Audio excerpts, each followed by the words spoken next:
Sound. Here we go. Now we're good to go. And we've got Kevin. Thank you, Chomfley, for telling me about the sound. That helps. And this is actually a Chromebox. Did I say Chromebook in the? Yep, Chromebox. So this is a Chromebox. So it's a mini PC that runs Chrome OS. And Jahan Ortiz is here as well. Hello. And you can watch live on Amazon if you go to the link, and you can check us out over there. And yeah, we're going to get started on this in just a second here. I'm just going to get positioned correctly, making sure that the stream is up on Amazon. So yeah, this is a new Chromebox. I think this is relatively new. I think it just came out recently. If I look on Amazon, oops, whoa, sorry. It's like moving back in there. Hey, hang on a second. I got to turn this audio off. Sorry, I have my laptop going here. If I look on Amazon, there's only like 12 reviews of this, so I think this is pretty new. Now, the specs on this are an i3 10110U, so it's a 10th generation i3 chip, 8 gigs of RAM, and it looks like 128 gigs of storage. So that is the specs on this one. And let's see what we have in the box here. So we have our power brick, of course. And there's also a power cord, obviously. But they have a VESA mount here, so you can mount it on the back of your monitor if you wanted to. And they've got some screws here, which look like they go on the bottom, which might make it easier to get inside of it, maybe. I don't know. Oh, yeah, I see what those... So I think we may have to peel the... I hate when they do that, but we'll see what happens here. So let me put this aside for a second, and we will take a look at the Chromebox here. My studio here is becoming increasingly messy. So there you go. I'll show you what we've got here. So mini PC. You've got Gen 2 USB on the front, so these are 10 gigabit ports. Headphone microphone jack there on the front. It's got an SD card reader also. And I got some more folks popping in who want to say hello. Username says, "What's up, big man? I'm doing good." Fat Game Boy is here, and so is Martin. Hi, everybody. And if you're on Amazon, give a hello. Oh, this is interesting. So it's got USB Type-C, and I wonder if we can power this with USB-C. So let's see. I have a USB-C power cord from earlier today. This one is a 65 watt. That should be enough. I wonder if it will turn on if I just plug that in. Let's see. Yeah, looks like it's getting power from that. Very cool. Okay, so it looks like it might... I'm not sure if this thing can provide enough power, but yeah, it's coming up. So we will play around with that because that's kind of handy. If you could plug this into a dock and just have it boot from the dock that way, that's pretty neat. And we'll check that out in more detail in a second. But that power light is definitely, I don't have it hooked up to my monitor yet, so otherwise I would have tried that out a bit earlier there. Let me power it off here. There it goes. So we'll play around more with that in a second. It's got a Kensington lock. All the USB ports are Gen 2 ports. And this also supports display. Wow, there's a lot of display output on this. So you have two HDMI, and then you've got the USB Type-C. This is a full-service port back there. That is really cool. And you got a Kensington lock and built-in gigabit Ethernet. This would make a really slick little Windows computer if it ran Windows, but it doesn't. It is you could probably coax it into doing that. We'll have to play around with that a bit. Recipe Bob is here. And we have the Brandtech is here. Hello. Finn Anderson is here. Good evening to you. Mario is here. Andy G is wondering, is it plastic? Yeah, this is all plastic. It's got a little bit of weight to it, but not. It doesn't feel cheap, but it's not metal. But it's got a little bit of weight to it. And I'm guessing that to get into it, we've got to pull these rubber feet off. Yeah. So what we're going to do is just put these aside here for a second. And the first thing we're going to do is actually take it apart to see what's inside, because undoubtedly in the video that I do, and by the way, this is really helpful to get the feedback on the build quality, because everyone's asking if it's metal or plastic, but it's definitely plastic, which might be a disappointment to some. Now it looks like you can replace the screws. So they've got these this screw set in the box with like those rubber screws you see on the knucks. So you can actually replace, it looks like, these internal screws with these ones, which have little feet on the bottom. Because if you want to take it apart, you got to pull the, I hate having to do this, but it's necessary for the review that we take this thing apart and see what we got here. So I'm just going to start my Google Doc that I use for my review right now. So this is the Chromebox 4.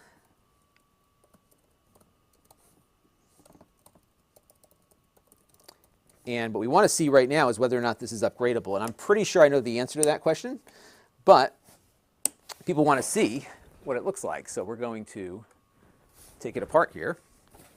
It's pretty attractive, though.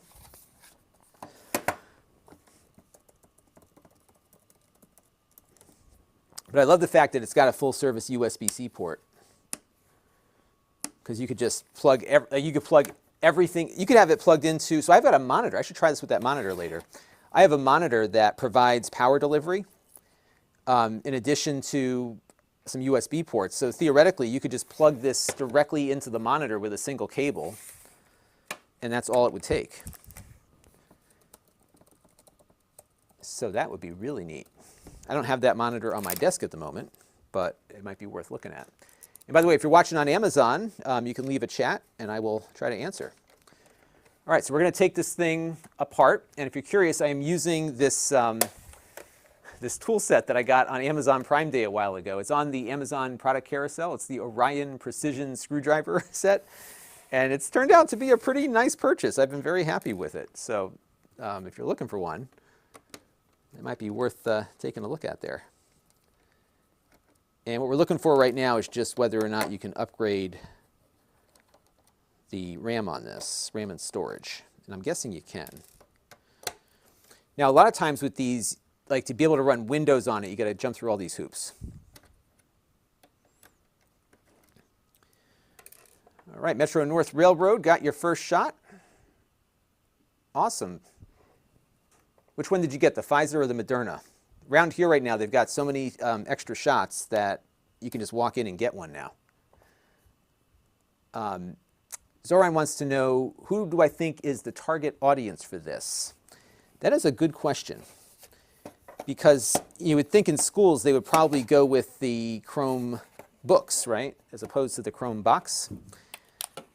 But you know, they keep making these things. So I think there's, I mean, I have a lot of love for Chrome OS. I think it's gotten a lot better over the years. There we go. Oh, yeah, this is pretty upgradable.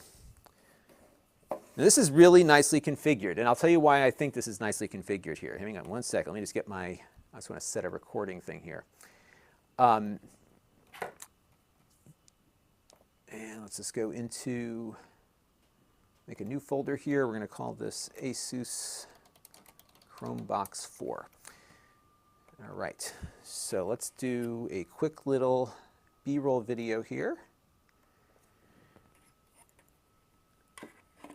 All right, so why do I like the way this is configured? Well, look at this, dual channel memory.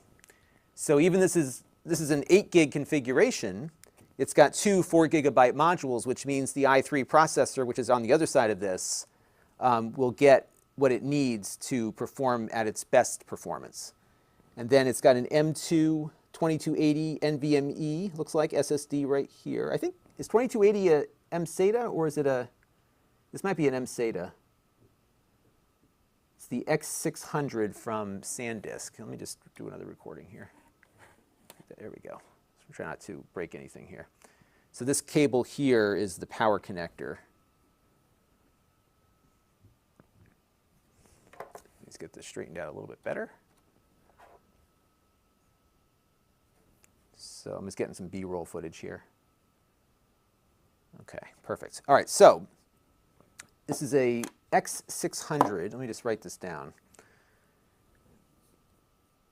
From SanDisk. Now, who knows what you'll end up with in whatever one you get. I'm just curious if this is mSATA or NVMe.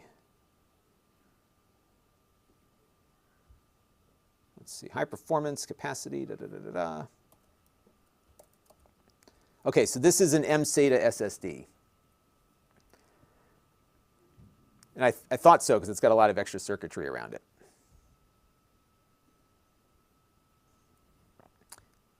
But this is very well apportioned. Very, very nice. NLG has the original Chromebox. I'm going to put these comments up here. His dad loves it because it's so simple. Yeah, I think if you're looking for a desktop that's simple, it's good stuff. And congrats from Clay in the 50% done. Yeah, I'm done. I got my last one on Thursday, so I'm a week ago yesterday, so I am almost there. 6 more days. Recipe Bob, listen to the podcast. Yeah, I thought it was helpful. I mean, not everybody liked it, but you know, I thought I would share my experiences. And yep, I was unwell after my second dose too. And Scott's waiting for the J&J to come back. I think that's going to happen this week. Username got the AstraZeneca. Yep, you'll be tired for a day or two, and then you're going to be better. I got the Pfizer also. Venom Snake says you cannot game on Chrome OS. Au contraire. In fact, well, not well. I will give you that. But you could stream games on a Chromebox. Maybe we'll try that in a little while. So if you have a gaming PC somewhere, or you're using Shadow or one of the other streaming services out there, you could do that. You have the ability to install Steam on this, which we're going to do, and run it in the Linux Crostini mode that it has. Not ideal, and there's no GPU on here, no Thunderbolt, so you can't like hook up an external GPU or something, but you've got some capabilities there. I'll tell you what, so far this thing would make a pretty mean little mini PC, wouldn't it?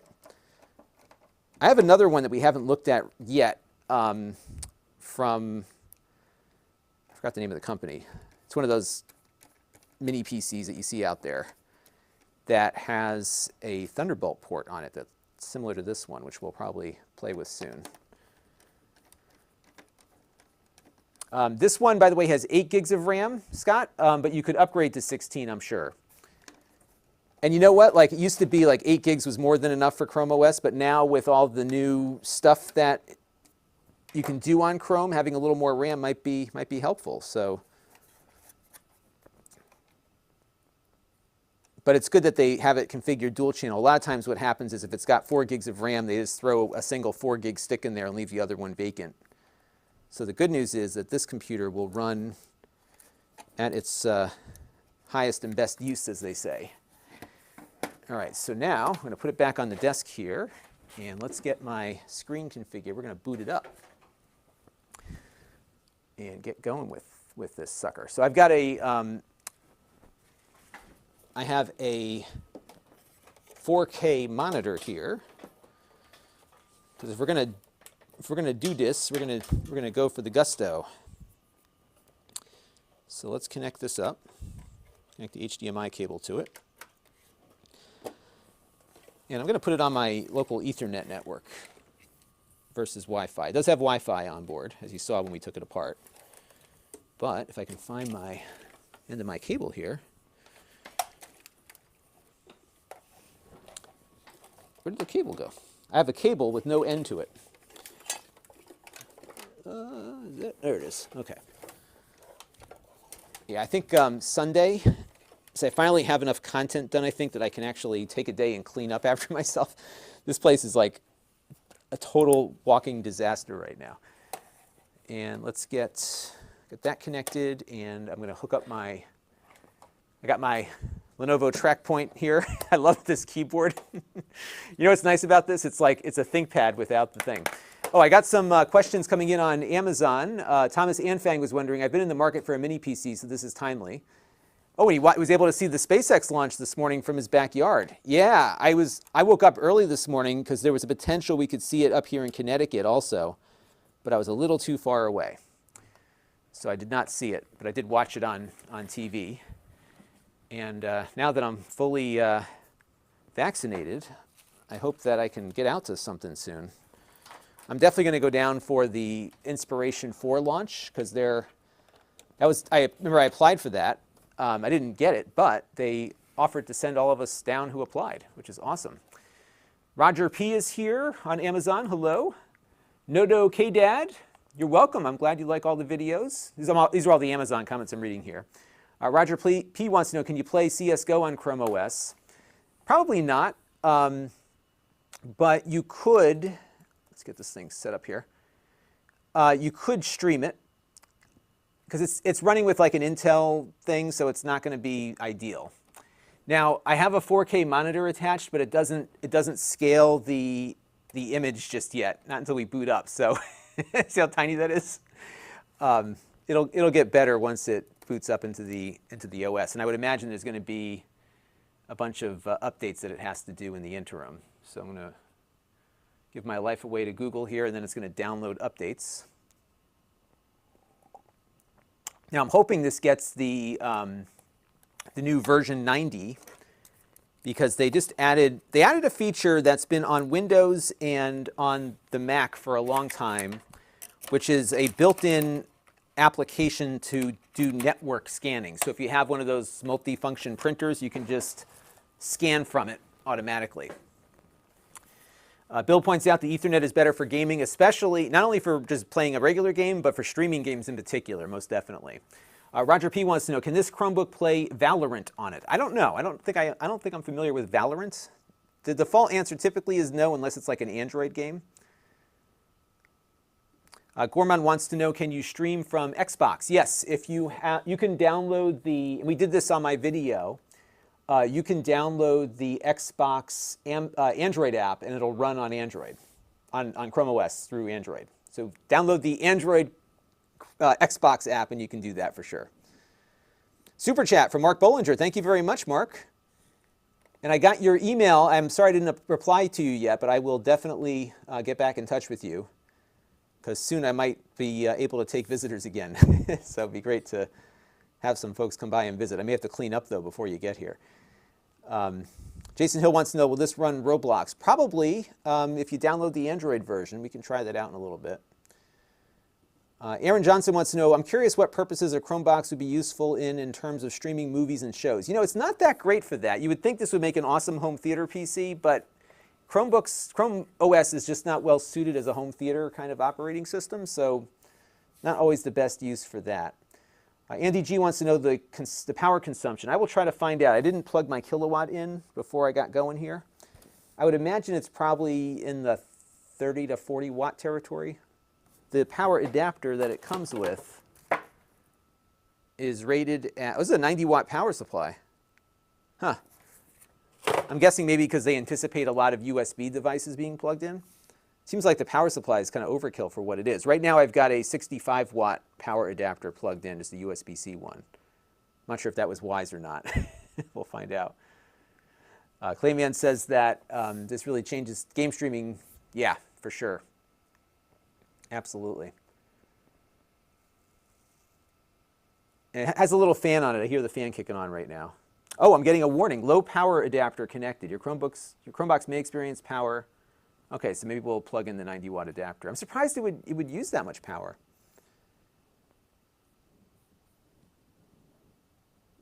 Yeah, I'll do a kilowatt on this one for sure, because, and actually that might be a good opportunity to do that right now. So why don't we turn it off?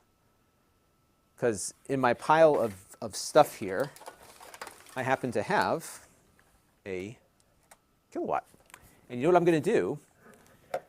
I'm going to add the kilowatt to my thing here. And I might show you what it's outputting if you promise not to judge my mess on the floor. Okay? Kilowatt. Let me search for that real quick.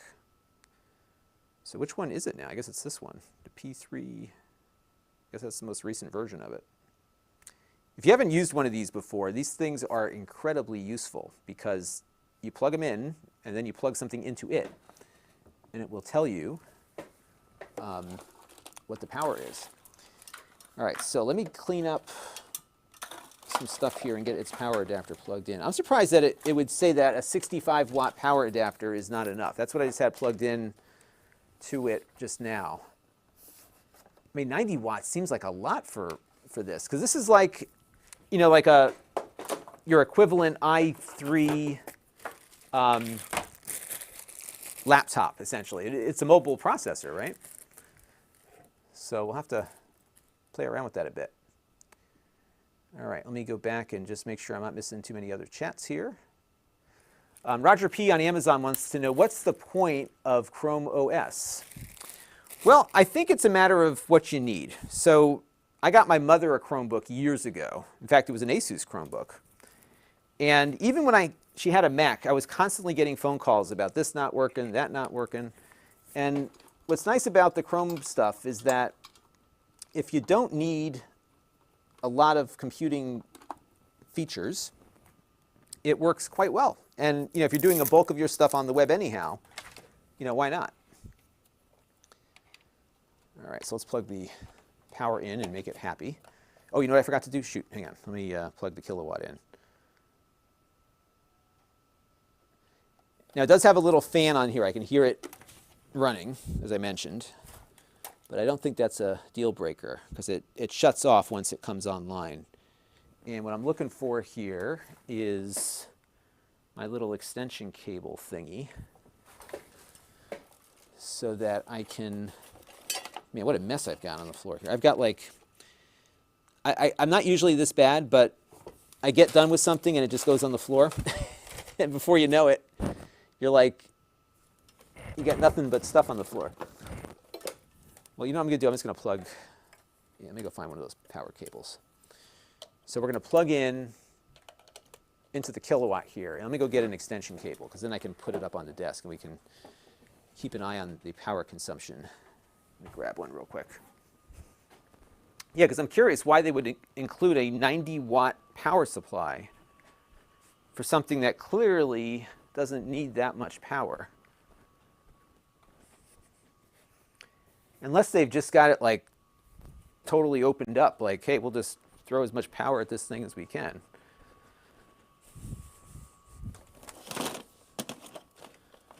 So bear with me, folks. I'm just fishing out an extension cord here.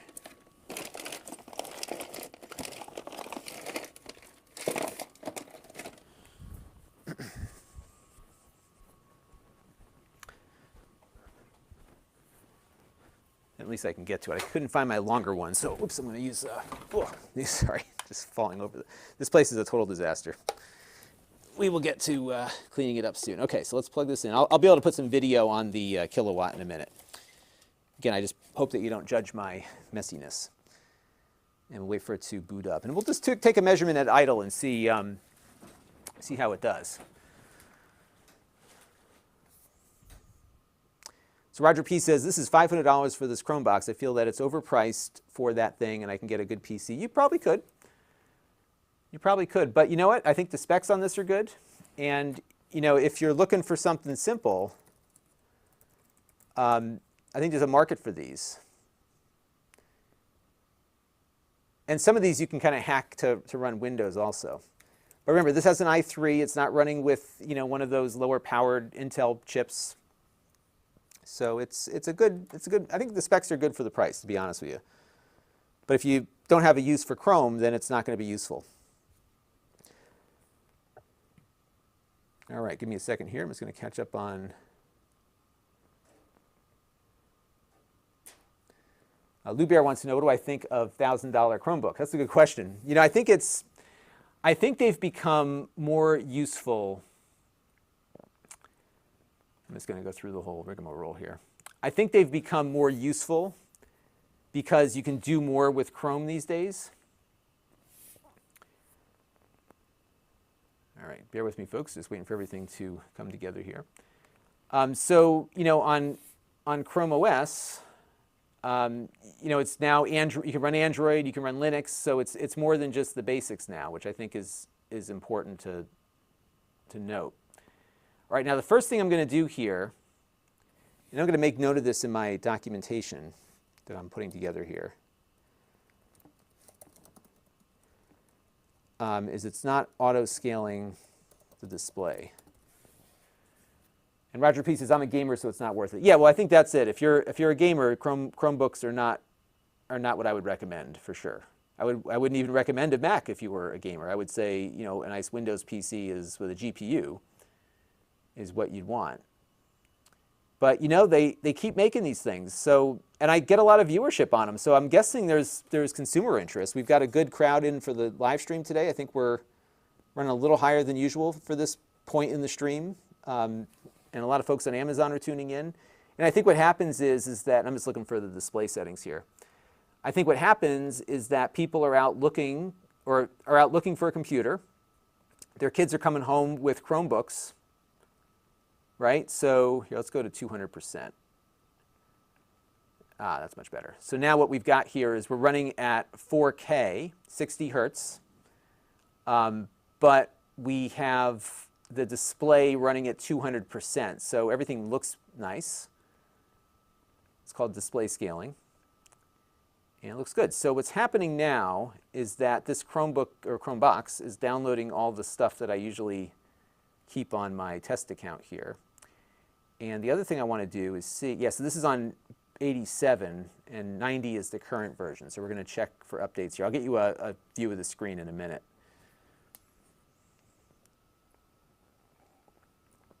Yeah, so now we're doing an update.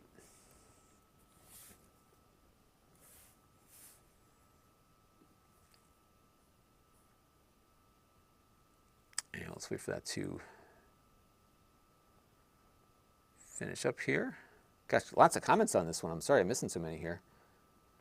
Oh, Jason says, this is convenient. The Xbox Cloud Beta is available on a Chrome browser as of today. Perfect, because we happen to be looking at this today. We'll check that out first.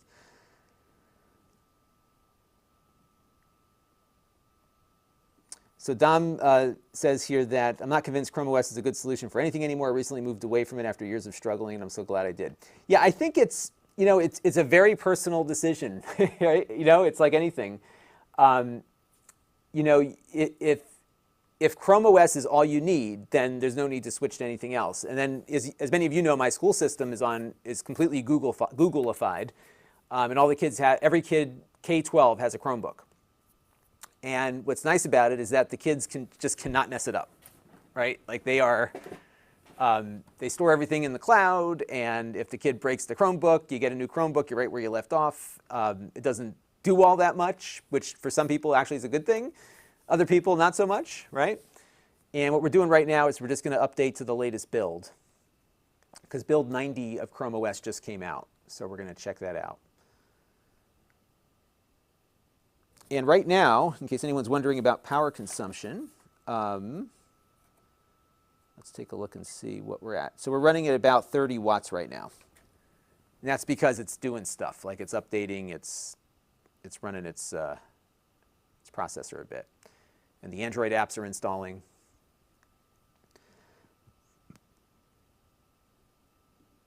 And Clay makes, this is exactly the point I had with my mom with, oops, sorry, let me put this back up. You know, for the techies that watch this show, you know, I would imagine most of you don't use a Chromebook. I don't. I have one, but my daughter loves it. For my daughter, it's perfect, right? And my mom is perfect. Gorman wants to know, is the Mac Mini faster than this? Yes, I would say the M1 is probably going to be faster. But, you know, like for the things that a Chromebook does, or Chromebox in this case does, you know, you wouldn't notice all that much, I don't think. But we'll see. All right, so now we're restarting to Chrome release 90, Chrome OS release 90. And I disagree with Oliver's point here because there is a very big point to it, which is education. And it is a significant revenue driver for Google right now, is Chrome OS. I mean, find me a school now that's not using it. I mean, they took a tremendous amount of market share from Microsoft and Apple. I mean, like a lot. So I think there is definitely a place for it, but it's not for everybody. And if it's not for you, I'm cool. I don't judge. I will agree with Dom on this one. And you know, one of the things that I recommend people do, even though it might cost me money in suggesting this, is to install an ad blocker on Chrome, because it will dramatically improve your experience. What I like to run on the PC and the Mac is the Brave browser, which runs really nicely. And I found on the M1 Mac, the Brave browser runs faster than the Chrome browser does with an ad blocker, at least in my testing with it. All right, so we're getting stuff installed here. Now what I'm going to do, and we do this all the time when we're looking at Chrome stuff, is we are going to install the Linux apps on it. So to do that, we're going to go into the settings screen here. And we're going to go to Advanced. Where'd they move it to? They're burying it on me here. Where's Linux?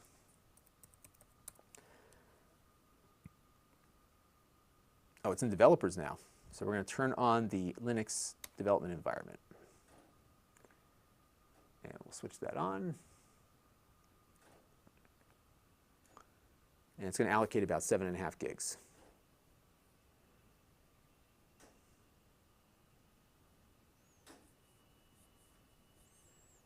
And Outro Pat says the new Chromebox prices don't make sense. I think they cost about the same as they did before. And you know, from a hardware standpoint, it's actually, I think it's pretty well equipped here. This one at least, 8 gigs for a Chromebox.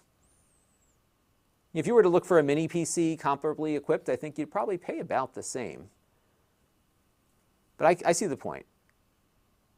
There's a bit of a price premium on these. And I think partly because there's not that big of a market for something like this.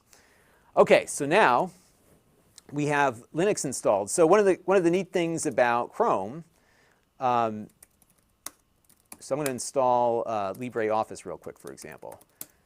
So let's say you don't want to use Google Docs, right? You want to store everything locally.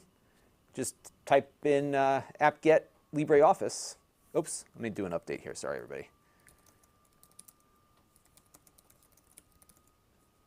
Needs an update to the libraries here before we continue. There we go. And we'll do that. And then we'll go ahead and install some open source stuff.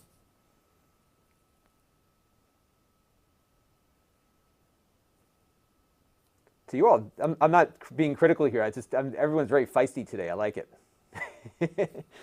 I like when people start debating, appropriately debating different types of technologies here.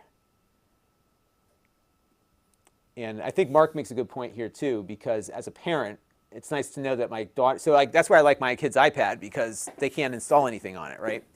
My brother, granted my brother is much older than my kids are, but I remember back in the early 2000s, he would just click on stuff and he was constantly getting malware and all this other garbage installed in his computer. Can't do it here. Even this Linux environment that we're running, this is like in a container, so it's separate from everything else. So you can't, like, it doesn't bleed over. So, oops, yeah, all this stuff is still coming down here. And I will say it's a little weird using the track point with this because I'm not getting the right key presses here. But I'm just trying to see if this scan app is on here now. What's this thing? This is Explorer. Welcome to your Chromebox. Oh, it's like a little intro thing. I'm going to get you a better view of the screen in a minute. Prepare to switch, find and organize apps. So it's a little onboarding that they've got there. And let's see what else we got.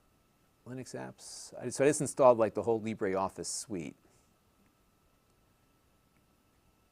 So let's type in Libre. Oh wait, what happened here? Oh, I didn't do the whole thing yet. There we go, now it'll work. Okay, let that download real quick.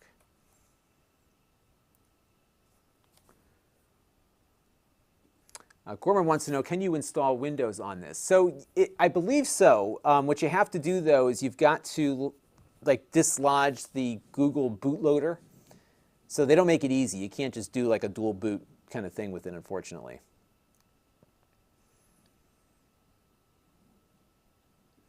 Dom was having trouble with the Linux container. Yeah, I think you're getting to the point, like Dom, I would say for you, you're probably no longer the target for it. Because like if you're really hitting the Linux stuff hard and it, you know what I mean, like you're better off just getting your own mini PC with Ubuntu on it or something like that, for sure. Clay Mann says, my entire family have iPads and iPhones as their only computers.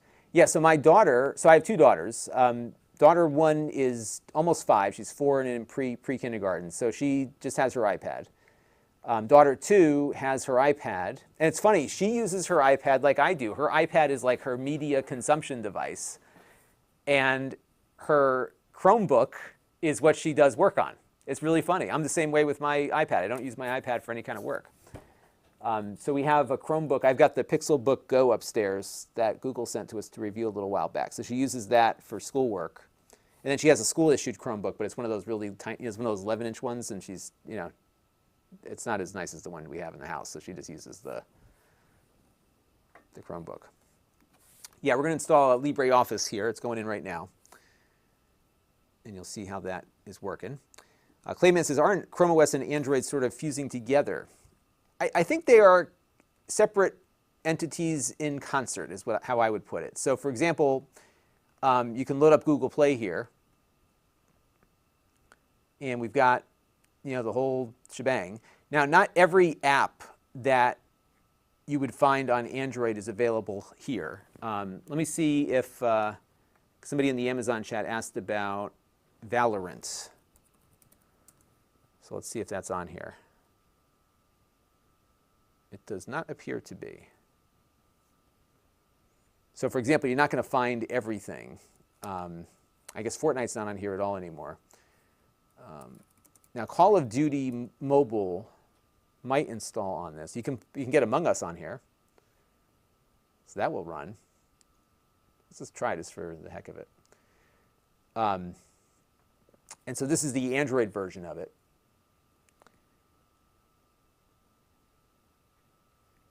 You know what's funny is you used to be able to find Call of Duty Mobile on Chrome OS, but it's not here anymore. Now, it never worked right, which might be why they ditched it, but isn't that interesting? Oops.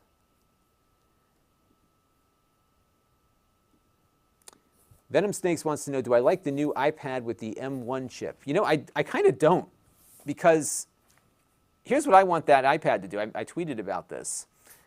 I would like to, when that iPad is docked in the thing with the trackpad, I would love for that to become a Mac when it's docked like that, because it's got the chip. There's no reason why it can't be a Mac, except that they just don't want it to be. Thomas Woodford wants to know, did they start making Chromeboxes again? Yeah, you know, you're right. I haven't seen one in a while. I guess they just kind of let the existing stock run out.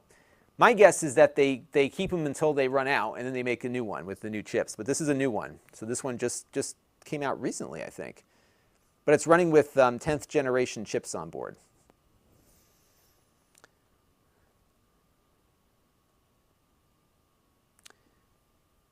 And is there I remember there was something about parallels on Chrome. Is that something I can find? Let me know about that.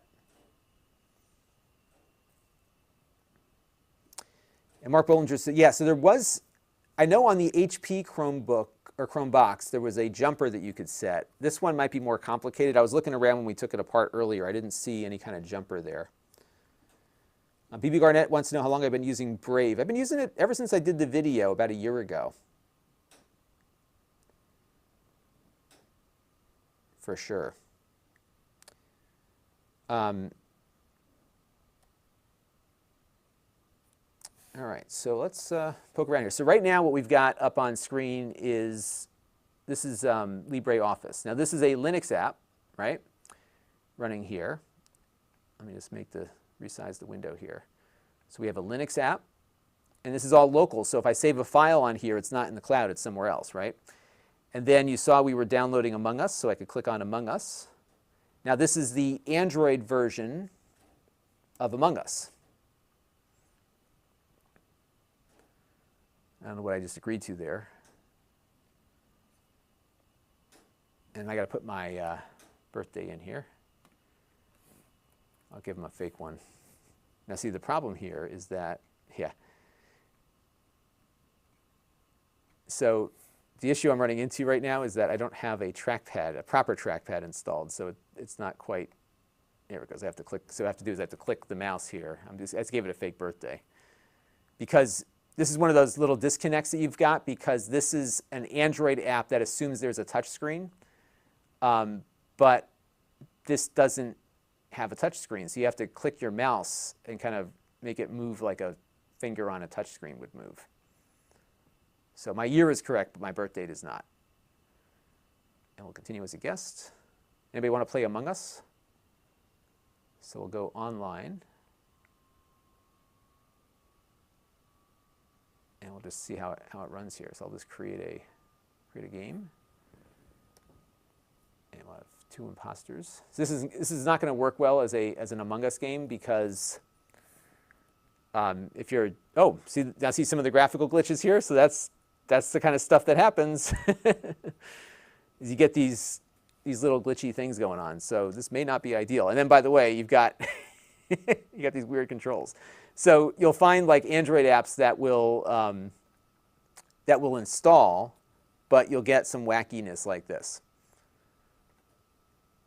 And I found too that like the Chromebooks that are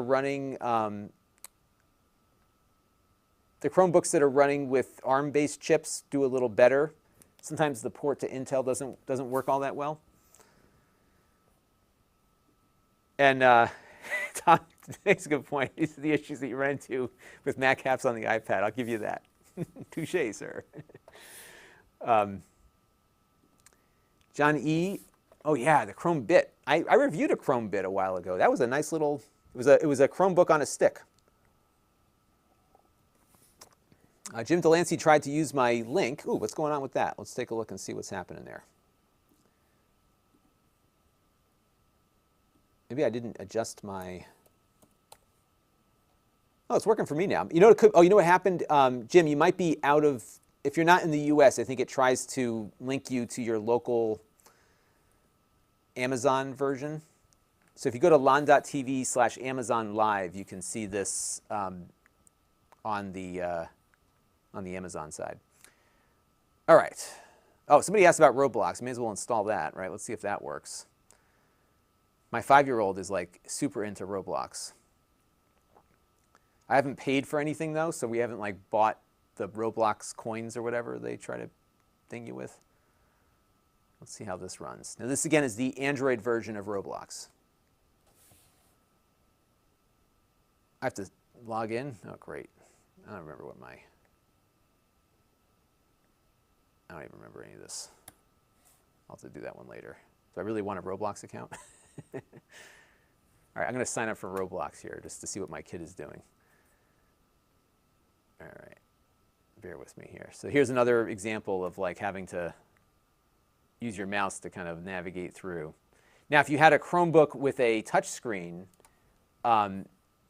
this would work like a tablet would work, right? So, you know, there's ways to make this work better. Lenovo has a really cool Chromebook. It's called the Duet. We reviewed that a little while ago. I've got one still. I'll have to wheel it out at some point. And it's a really nice kind of mixture of a laptop and an Android device, because it's a detachable tablet that runs Chrome OS, but it runs all of the Android apps really nicely because it's running with an ARM processor. So if you've ever taken a look at the Chromebook Duet, that one might be worth poking around with. All right, hang on, I'm just getting my account set up here.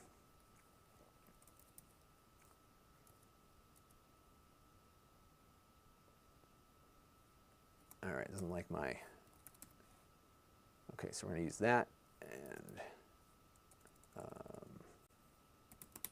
today is, let's see, I'm trying to figure out the best password to use for this thing.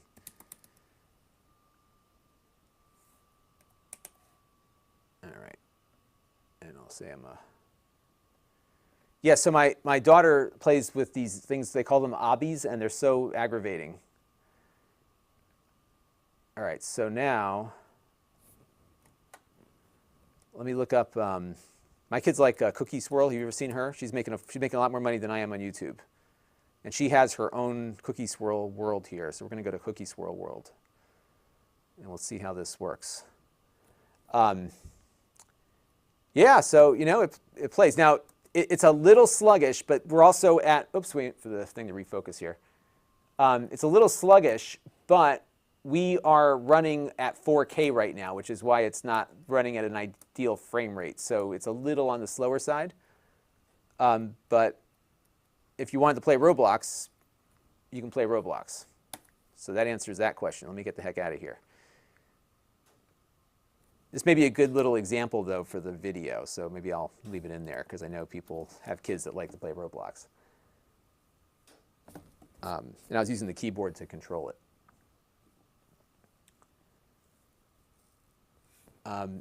Venom Snakes wants to know, can you play League of Legends Wild Rift? I feel so out of the loop. I have no idea what half this stuff is anymore. League of Legends Wild Rift. Let's see. It's installable. We'll take a look at that. We got plenty of storage on this thing, so we'll take a look at that. I got bad news for you, Gorman. Unfortunately, you got to have a Facebook account for the Quest 2. But I love my Quest 2.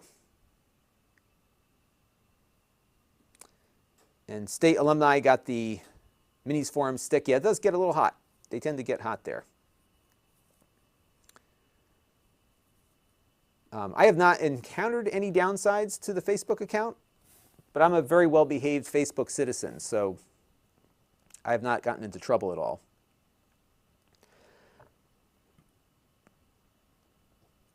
Now, what I'm going to do, too, while we're loading in the other game here is see what has changed for getting Steam to work on the Chromebook here. So we're going to get that installed. Blah, blah, blah, blah, blah.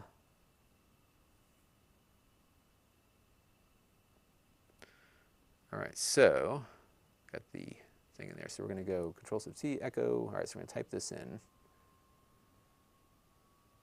because we can get Steam running on this. Now, this is because this has an Intel processor.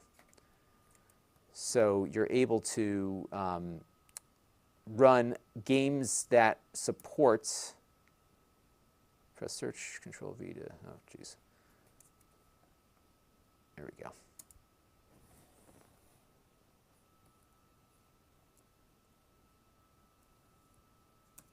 It didn't work. We went through this the last time we had this. All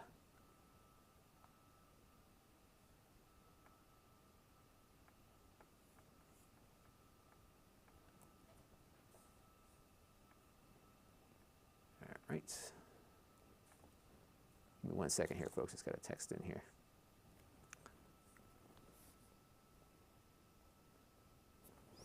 Nick F is wondering, was this purchased? This was on loan, so we're going to send this back to them when we're done with it. And Long Dog here points out about the Facebook thing. Yeah, I mean, here's the thing. If you don't like Facebook, then the Oculus Quest 2 is not going to be for you. We've talked about this before, too. It's just, you have to decide if you're willing to, you know, and we've covered this in the review, too. It's like if you want the Oculus Quest 2, you've got to have Facebook. And there's other ways. I think this is the same command.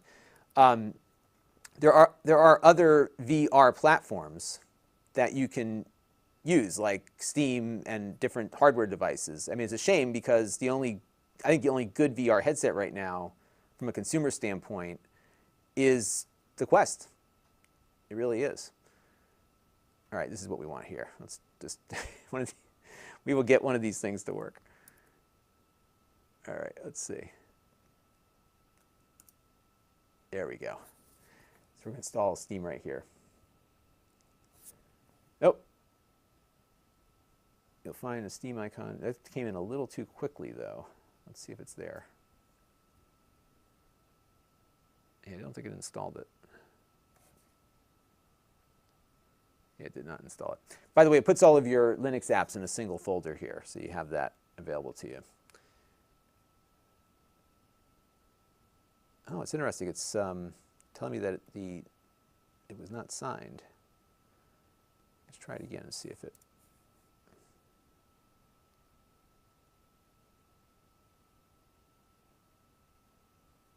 That didn't work. Let's try one more time. This script will not work for ARM, yeah.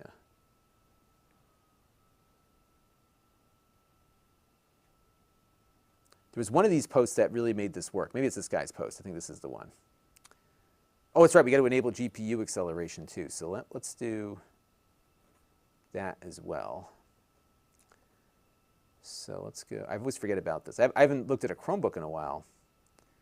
So we need to go to Chrome Flags, Christini GPU support, and enable that. So let's copy the link address here and paste that in. Yeah, so we're going to enable this. And then we have to restart. And then we'll get going here.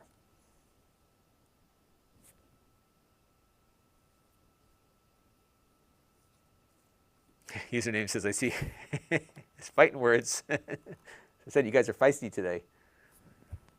For sure. Okay, so let's go back to the Linux terminal here.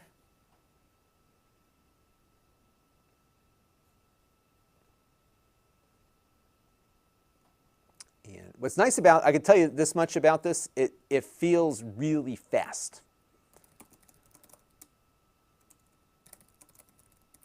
Like it just has a nice, like everything that I'm doing usually takes forever on one of these ARM Chromebooks, you know, it's like super quick right now on this thing.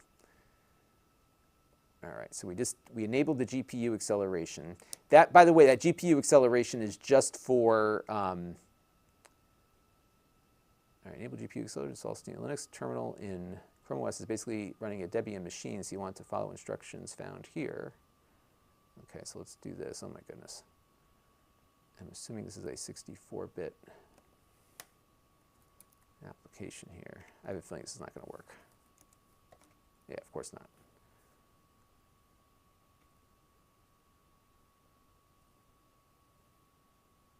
Yeah, he's totally leading us in the wrong direction here.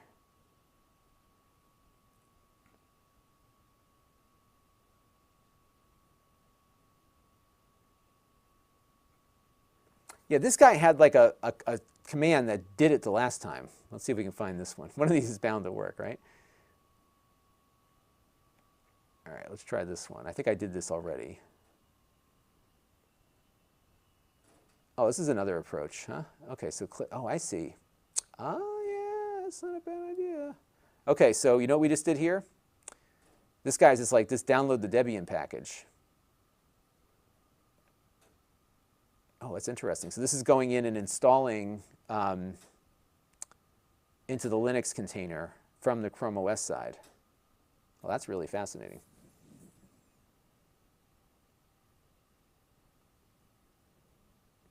And you know what's nice about, this is one of the things that I think is great about Chrome integrating Linux, is that I can't break this thing at all. You know what I mean? So if I were to do something on the Linux side that would have bricked my computer, this is just a container. I can just reset it. Granted, I lose everything I installed, and you know, if I'm not keeping my files backed up or whatever, I still have problems. But for the most part, it's a lot safer, and it's kind of a great way to learn Linux, because you can get, you know, pretty much anything that you can install in Ubuntu or Debian, you can install here. And as you saw, like we have LibreOffice running, you know, so I have like my own spreadsheet, so I can go into this thing here and boot up an open source spreadsheet that's not Google. Perhaps. Is it working? Try it again. Well, I was able to in the past. Maybe that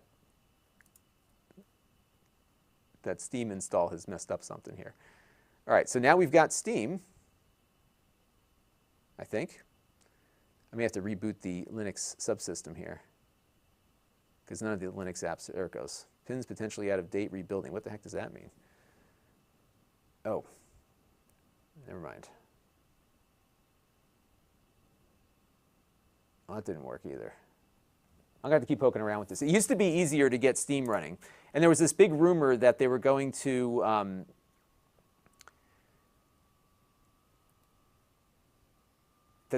be coming out with a specific version of Steam for Chromebooks.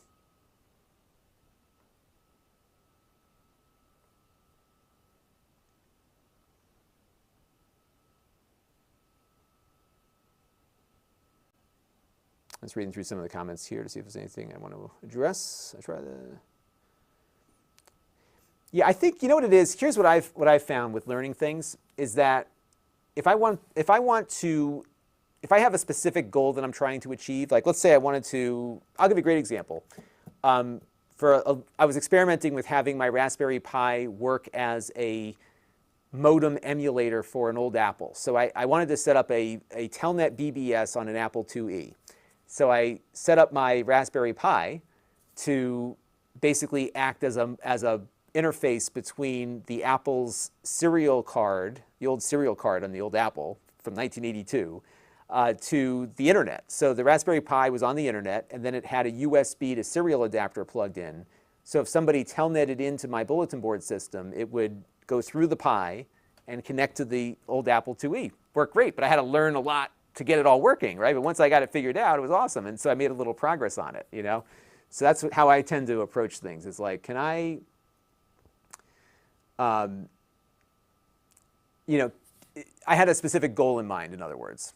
I've done some Python programming. I was doing, I don't remember what I was doing it for, but I had to process some database stuff. So I was using Python to do that, and I installed Python on Linux and learned how to code on Python. So it's one of those things where I have to need something, you know. And, you know, I've been getting this question a lot, and I think this is, you know, I think what's funny is that my YouTube audience is not the audience for this hardware, myself included. So I think, you know, who's a Chromebox for? You know, I could see this being used in an education environment, you know, like on the teacher's desk, right?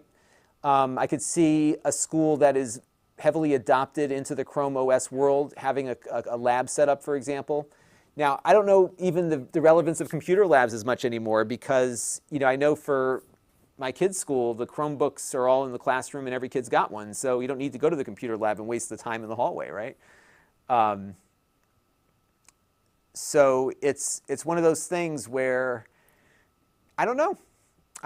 All I know is that when I do a video about a Chromebox, I get a lot of people watching it. So I think there's a small market out there. And it might be that I get a lot of traffic on this because not a lot of people are covering it. So the few that are looking for one are coming to my video. That could be. But yeah, I'm not sure. I just always have seen, you know, some good results with that. I think that the fact that we've got Linux now integrated has some value. And you know, if you wanted to have a very turnkey, easy solution for doing Python coding, for example, and even C and other languages, you know, you can spin up your container with Linux. You've got the Chrome OS layer on top. It could be attractive to people. Maybe the Android development might be useful on here, right? So there's a lot of things that I think might work.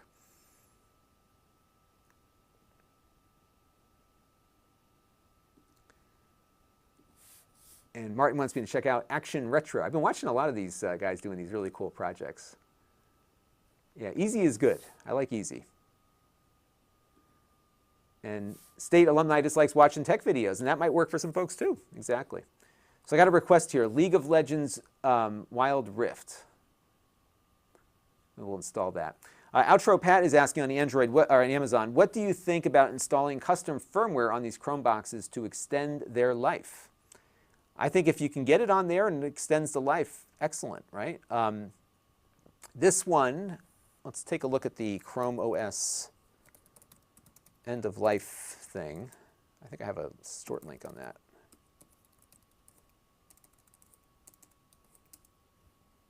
No, it's not that one. Hang on. I have like a special short URL for a Chrome OS end of life thing. By the way, if anyone wants that Gym Tab projector, you can buy it for half price on my thing right now. I just popped into my store by accident. Chromebook.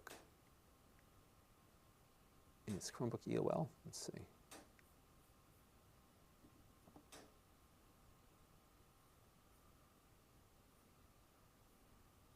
I'm just looking through here to get my Chrome end of life link here. Roger P. wants to know, what's the highest resolution? Well, right now I've got 4K running on this one. So they can easily do 4K 60. I would say like whatever the underlying hardware is capable of. So whatever the Intel video processors video can handle, I think this can handle it too. All right, end of life on this one. This is the Chromebox 4. So this is good for 8 years. So June of 2028. Actually, 7 years. I take that back. So you'll get updates up until June of 2028 on this one. And it looks like they also came out with a fanless Chromebox because that one's listed underneath the Chromebox 4. Intriguing. All right, let's do one other thing here real quick before we do the game. And that is to do the speedometer test. Let's run that real quick. Oops, that's not what I want. Browserbench.org. That's what we want here. Actually, you know what I'm going to do? I'm going to just close the browser and reopen it.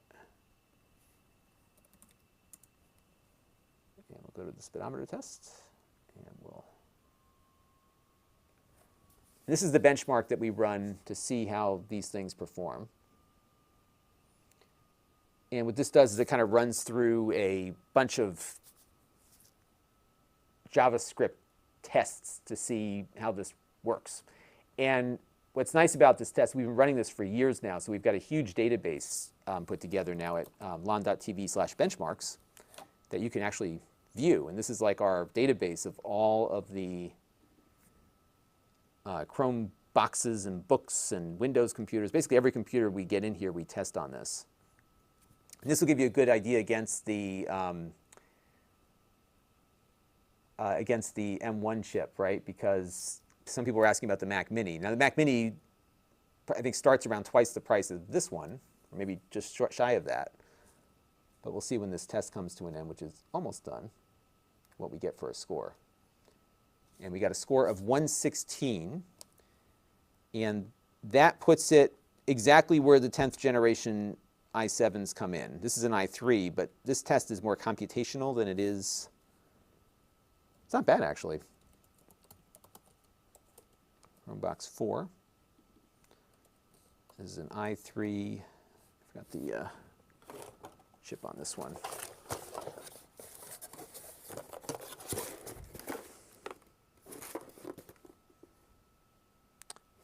$10110U. And we got 116. So not bad. I mean, the M1 on the MacBook Air, by comparison, just to put it out there. All right, so let me take some guesses here. So we got 116 on this. Without looking at the benchmark sheet, what do you think the M1 got running Google Chrome on the ARM version of Chrome's browser? So 116 on Intel i3. What do you think the M1 Mac got? And I'll tell you who's right. Roger P says 300. Let me see what else. Ryan Cage says 700. Yeah, you're way off. That's a little too high. I will say that Roger is hotter than Ryan. Ryan is cold. 140 is lower. So the M1, if you want to know the answer, the M1 got 211.2 on Chrome. 211.2.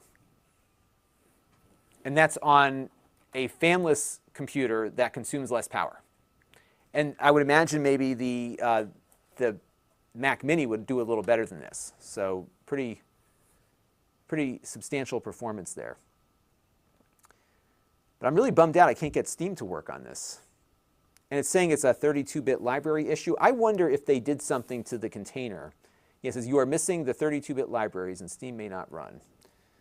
So let me go back and see if we can coax it into running here. So Steam Chromebook. And I'll type in like apt-get and see if I can get just somebody to give me the exact thing. It used to be like a couple of commands and you were done. That was it. But for whatever reason, whatever people have been using here has not been working lately. They changed something, and it's totally messed up everything. All right, so let's try this, because this was not something we saw before.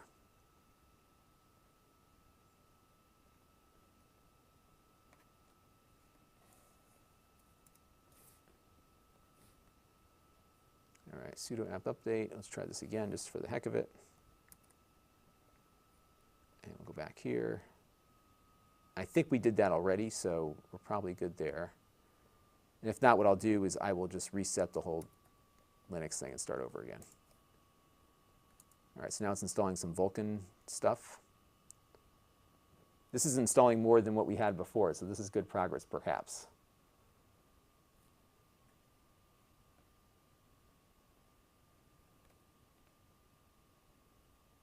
I'm just going to get rid of the package that we put on, because this might be conflicting.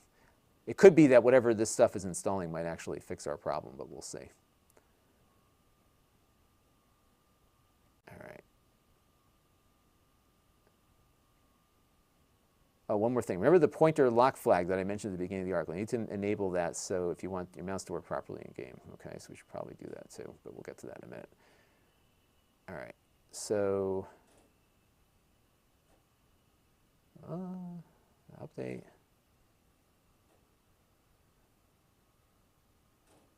All right, so where's the actual install Steam part?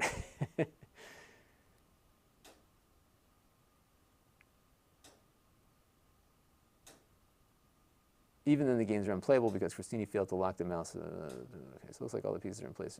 Okay, so it looks like simply downloading and installing the deb package no longer works in Chrome OS because of the number of missing dependencies. However, with a few simple... Oh, okay, so it looks like what we just did might be enough to do that.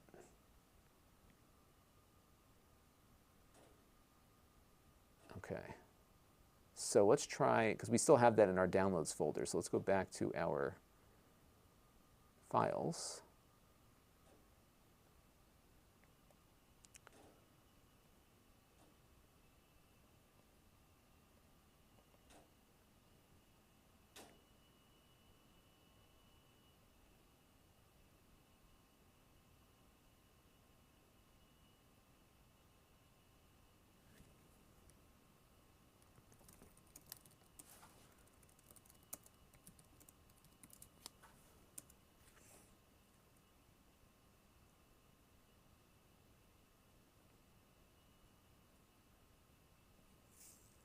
This is getting easier and harder at the same time, if that makes sense. So let's see what happens after this goes through, and this might work. Roger P says, get Steam for Android. No, that's not going to work, because you can't install Steam games for the PC through Android. Okay. So now it appears to have installed again. So let's go back and see. If not, I'm giving up.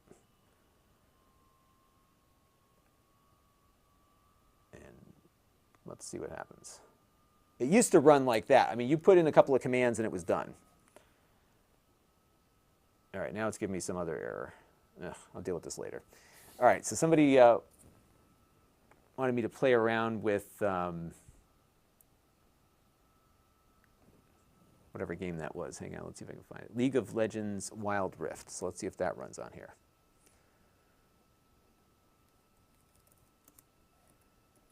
I think I installed it, so I think it's on here. So let's try that out.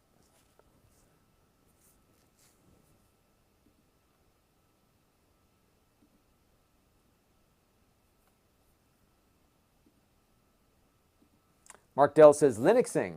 Yes, we are trying to. Ryan Cage says, isn't Wild Rift mobile only? Well, sort of. You know, you can run Android on here, so it should work, but we'll see. This is not Crouton, this is Crostini. That's what that is.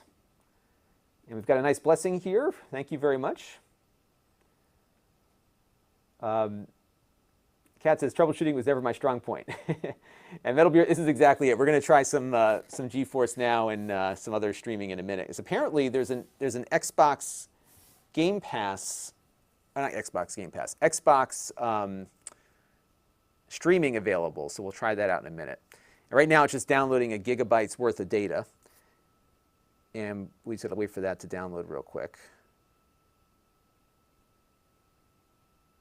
Maybe we'll let it go for a second. We got time.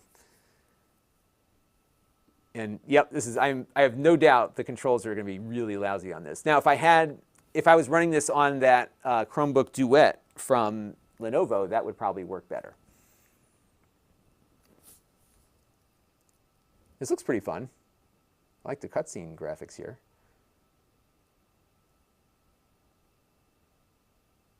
Yeah, so there's not been a lot of effort to make the Android, I may note that actually.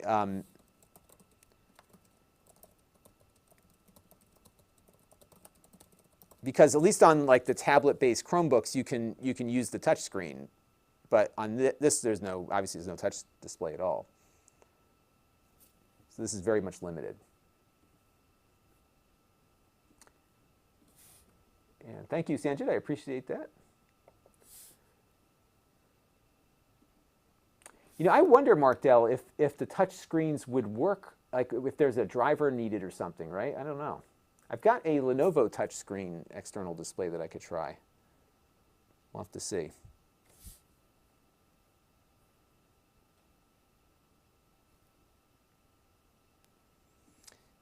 Now, let me ask this question for those Linux nerds out there, and I'm not saying that despairingly. I'm saying that with much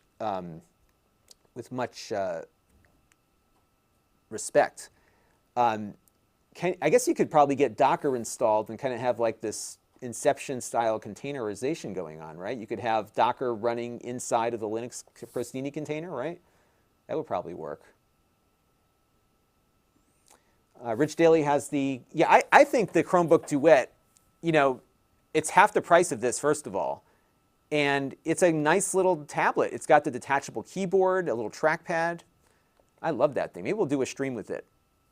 Because I reviewed it already, but it's just so good that it would be worthy of a stream, I think. Greg M has had a frustrating long week here. I've had a very mentally challenging week, and I'm glad it's done. So it's kind of fun just to kind of chill out and get started on some stuff for next week here. I've got, we're going to have a review of the Lenovo X1 Nano going up tonight, the ThinkPad X1 Nano. The last stream we did was that, and we got the review put together. I'll show that to you. I think we might do one of our magazine openings on Sunday, by the way. I got in another one from the games people. So isn't this cool? This thing, it weighs nothing. This weighs, and you'll see this in the review tonight. So this is like an i7 laptop. It's 2 pounds. It's less than a kilogram, like 900 grams, 910 when I weighed it. It weighs nothing, and it's adequately powerful. It's got Thunderbolt. It's lighter than the MacBook Air. Get this. It is light. This is the X1 Nano, by the way. It's on loan from Lenovo. It is lighter than the iPad when docked to that Magic Keyboard trackpad thing. So this whole laptop weighs less than an iPad with a keyboard attached. It feels like when you go to the store and they've got like those demo things out, which is just the case with nothing in it. That's what it feels like, but it's a full-blown PC. And I thought maybe they were getting rid of the X1 Carbon, but that is supplementing it because we're getting the Carbon in next week. Mark Dell wants to know, does it have a touch screen? No, it doesn't. They have a touch screen version available, but it doesn't do a tent mode. But you can go into Tate mode if you turn it on its side. So we're just waiting for this thing to load up here. And this, I think, will have issues with control as well.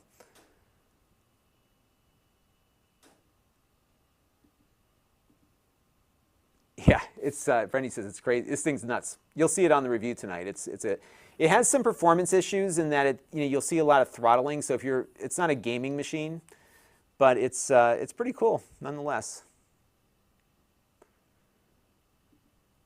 Yeah, and then you'll spend the same right on the whole thing. Like, look, that's why I think if that thing ran Mac OS, it would have been great, but it doesn't. All right, let me log in with my Google account here. I'm using my test account to play this. I'm trying to find something that could demo, like why would you play, what could you do with this thing? All right, that's my test address there. I'll put in my fake birthday. And here's like another example of this, by the way. So again, because we don't have a touch screen, we have to like simulate mouse movement here. And I have to click and drag down in order to get this to work. So I'm going to tell it I was born today. I'm going to tell it today's my birthday, even though it's not. So today I would be 45, but I'll be 45 later in the year. I don't want to receive special anything from anybody. Okay, so now we're going to go in here. All right. Based on your account information, I'm going to be placed in the North America region. Okay. That's about right. Yeah, we did do, Mark Dell, we did do Roblox before, so that one seemed to work okay with the keyboard. So you got to pick carefully, right? Like you're not going to see these games like just automatically work with a keyboard if, what should we call you? Let's see if I can use this name.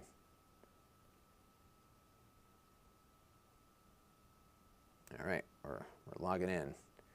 Now, is this one of these free-to-play things where I'm going to be like, I get addicted to it and then you have to spend money to play the game further? Thanks, Mark. Yeah, I'm going to say I'm 45, even though I've got another 6 months to go at least. I'm dragging out 44 as long as I can. Gorman, you are absolutely correct. The OLED spoils the heck out of you, for sure.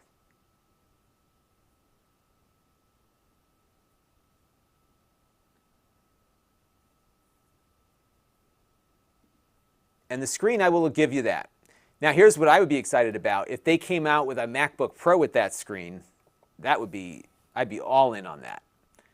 But you know what it is? Like I still have, okay, so here you go. Hold and drag the movement stick to make your champion move. See this? Like, this is what I'm talking about. So it runs, but you got to bring the mouse over here. And you know what's funny, actually? And we covered this in our review of the M1 MacBook.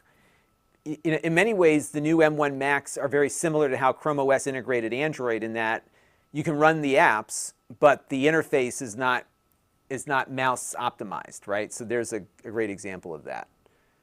So I think what we might do actually is have League of Legends Wild Rift be a good example.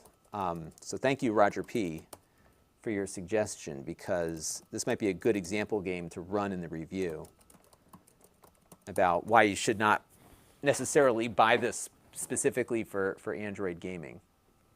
Now, somebody told me, and we'll try one more thing before I got to go. Somebody told me that you can now do the Xbox Game Pass thing on here. So I thought we would try that out real quick. And what I'm going to do is pair my Xbox controller up with this thing here. So let's pull up the Bluetooth stuff here. Now, back to the Steam topic, by the way. Apparently, Steam is going to be available for Intel Chromebooks at some point in the future.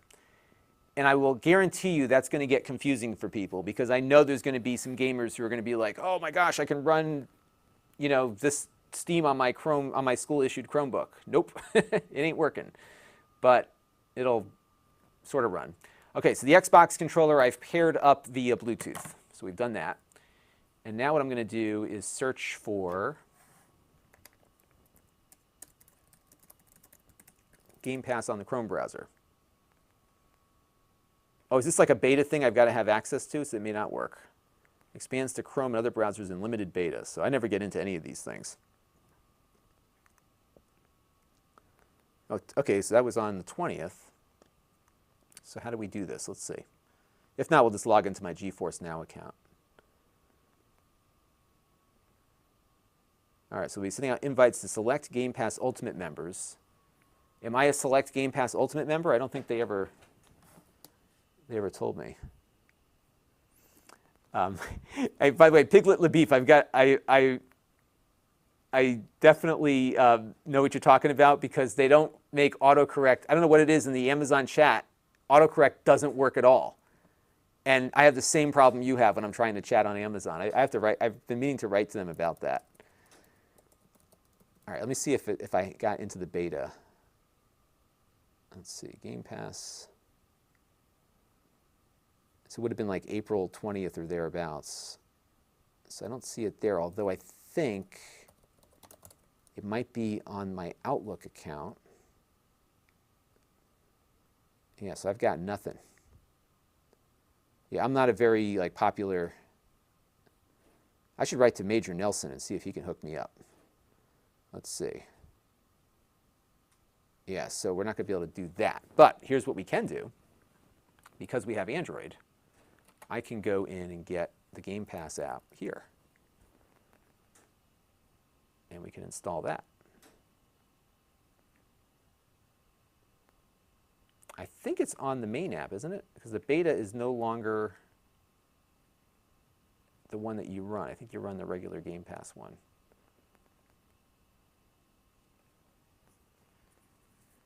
So we'll try this out, see if we can get that working.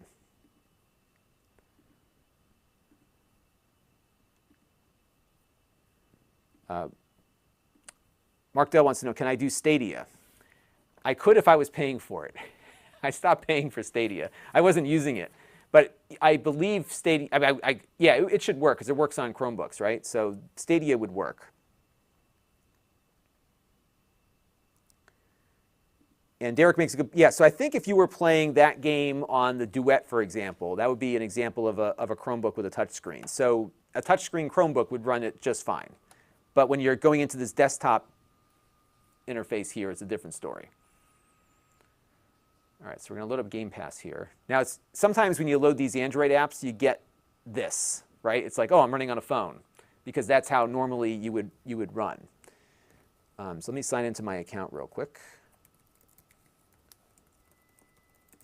And I'm going to type in that, and then I'm going to type in my password.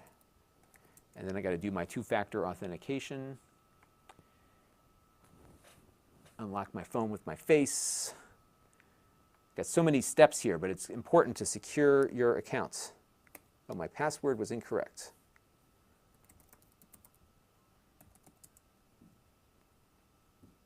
Account or password is incorrect.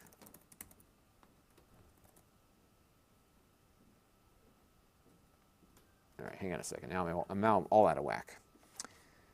So let me go into.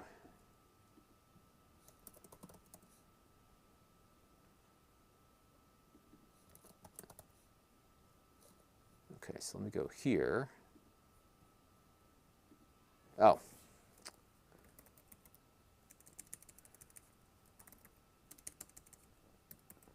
Sorry, everybody, I'm just typing in my passwords here. I got passwords all over the place. I can't remember anything anymore.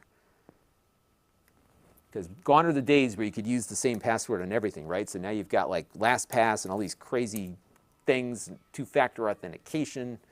It's all there. All right, so now I'm logged in. And can I go full screen with this? Let's see. So that kind of fills up the screen. Okay. So show me some great games, everybody. All right, so let's go to cloud. Jump back in. Have you all played the Outer Wilds? I think that game is fascinating. I just don't have the patience or the time to really get into it as much as I would like. Let's try this Hot Shot Racing and see how this goes. The reason why I like this one is that it's got a lot of fast motion in it. So we'll see. Now, again, this is the Android app, not the browser-based version. I would imagine the browser-based one would run better, but we'll have to see. So here's a good comment from Piglet, who says that, and this is on Amazon, the huge selling point for these computers is the safe storage of cryptocurrency. It's nice to be able to bring your wallet without wherever you go, and also have a VPN running. It's more secure, although I'd put Linux on it first. So that could be a reason, if it's more secure. And Chromebooks can be pretty secure, I think, if you've got the right stuff set up. Although I have a friend who is very much into cryptocurrency, and he stores, he's got hardware wallets, and his passwords are written on paper. John Walshaw, I have not answered this yet, so it was a good question. Thoughts on DeX versus Chromebox? That's a good question. You know, I think, I don't know the answer to that one, to be quite honest with you. I think it's a matter of performance, probably. You know, what's the performance factor here? I would say this would be much faster in performance than a Chromebox or than a DeX scenario would be. Now here's what I'm noticing out of the gate here. You notice it's not filling the screen up, and that's like a little Android translation issue. So the controller works, but I'm not getting a full screen here. Here, we'll do a quick single race just to see if it keeps up. I like this game because there's a lot of fast motion in it, so if it's problematic, we'll see it pretty quickly. I'll do GeForce Now next because I think I know they have a browser-based version that runs over WebRTC, so that'll probably be the best experience. Here's what I want. Talk about Samsung DeX. You know how Apple could totally kill everybody? Apple, get this. Let's play this out. M1 chip on the iPhone. Dock the iPhone, Mac. Would you pay for that? I'd pay for that. I would totally pay for that. So, all right, so here we go. So this is Xbox Cloud streaming. It runs fine. Now, there's a lot of artifacts on the screen as I'm playing here, partly because I've got the monitor running at 4K, and I'm pretty sure that Android Game Pass is running at a fairly low bit rate, 720p. I'm not getting any rumble on my controller either, but the controller works. Definitely feeling some input lag, and that's probably due to the Android interface here. But, you know, doesn't look as good as my Xbox upstairs. This runs in 4K on my Xbox upstairs. But this is a fun game. It's got great music. It's got the flat shaded cells and stuff. Really good stuff. So this game is being streamed from Xbox, but it's okay. So let's do the GeForce Now thing next, which I think will be the best experience. And Ryan says that Game Pass looks rough on the Duet too. Yeah, here's what's interesting though about Game Pass. I think it's really tailored for the mobile phone, because they often push that as like the mobile phone is the best experience on this thing, right? Because it's a very low bit rate, which actually, I think for parents of children who have data caps, it's probably the best service for that, because you're not going to blow out your data cap on your mobile plan that quickly with it. All right, let's take a look at GeForce Now. And this will be the best experience because this is going to run native WebRTC, so it's going to look a lot better. And then I got to run, I got to walk the dog, I got to get tonight's video uploaded. It's almost 4 o'clock already, oh my goodness. All right, so let's pop in. Let me log in real quick. So give me a second to log into GeForce Now. And I'm going to have to add another account to this.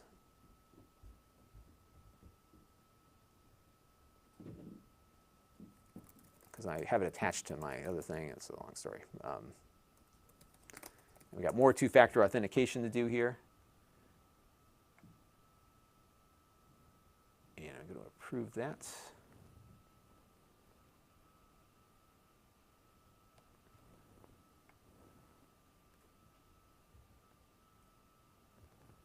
All right, I agree. Okay, so let's go back to here. We're going to click on this one.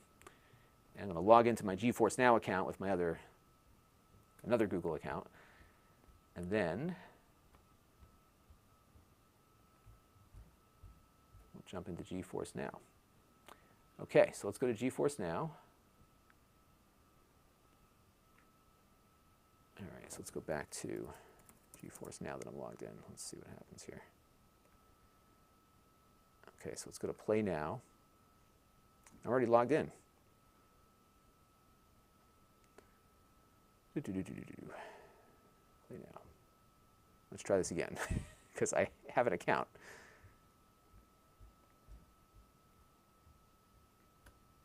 We have to click up here maybe again. All right, hang on a second, everybody. Okay, so we go to GeForce Now. Membership type founders. For updating your membership at any time, you can launch GeForce Now and start enjoying your founders membership features. Okay, so how do I do that?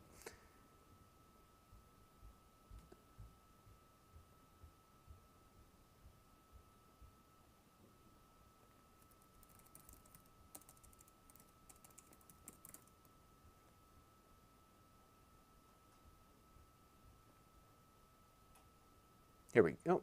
Choose membership. I'm already in.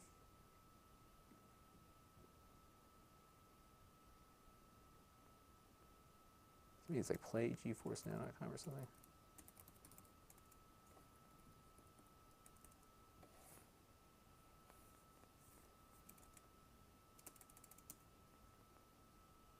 Here we go. Okay.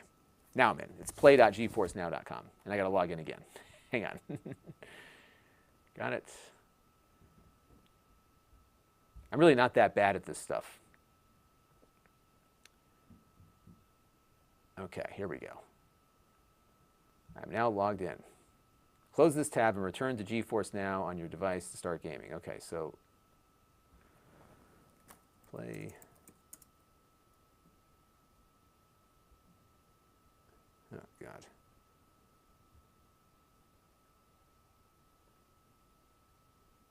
Now, what is this? Is this an Android app or is this just a WebRTC thing? I have no idea. All right, let's just roll with it here. Okay, so now am I logged in? No. So I got to log in again. Sorry, everybody.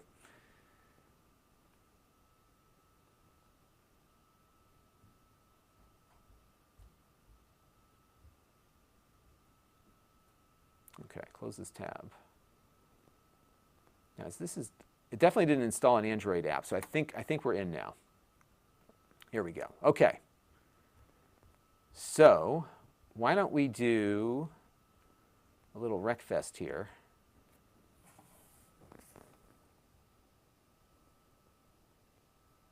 I see some discussion. First of all, I got a super chat here from Redacted. Thank you very much for your contribution, first of all.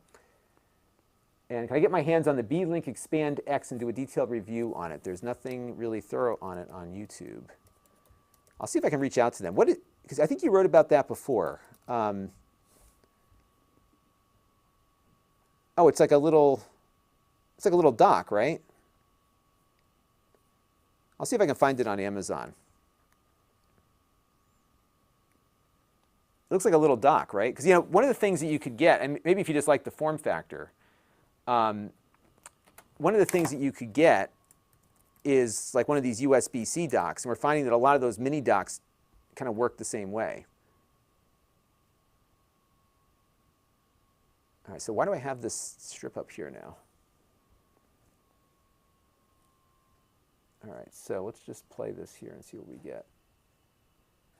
The problem is it's got like this big bar on the top of the screen now. So you see this? It's like got this thing up here. I wonder if I'm logged into the wrong thing. So I'm at play.geforcenow.com. Unless this is like some kind of security thing that it's going to put this big bar at the top of the screen. Let's see. The joystick works. And I can't free the mouse up either.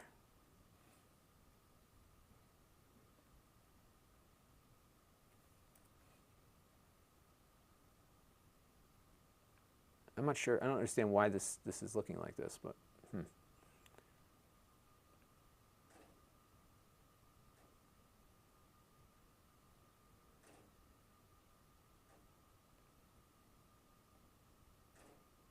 it seems to be running fine.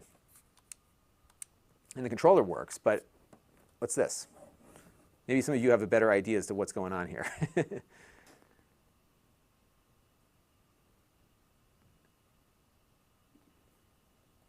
Asgard said, did I test game emulation yet? Not yet. Not yet. I probably won't.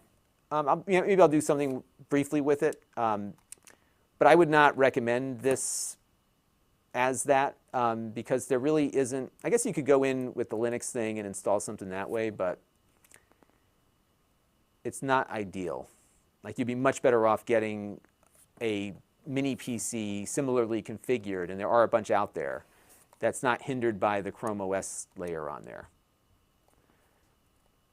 So this is GeForce Now, and this runs native WebRTC. It looks great.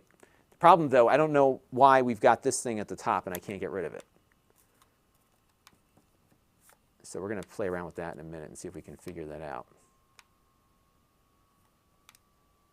But it looks fine. I'm seeing some artifacts on the screen, so I don't know if we have the ability to adjust the bit rate on this at all. But this is a really fun like Destruction Derby game. If you were into like some of the old PlayStation Destruction Derby stuff, this is a good one. Now again, this is not running natively.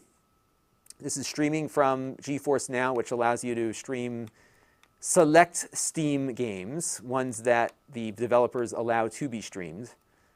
There was a whole bunch of controversy that erupted over that one. But it's running native on the browser as opposed to going through the Android layer like we saw before.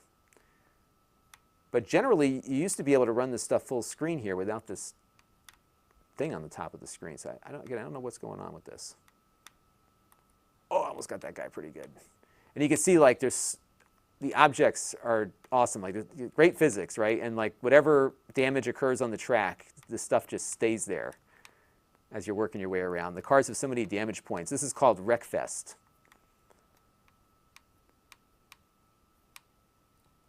And this was one of these early access games, so they've been updating it for, I think, probably 2 or 3 or 4 years now.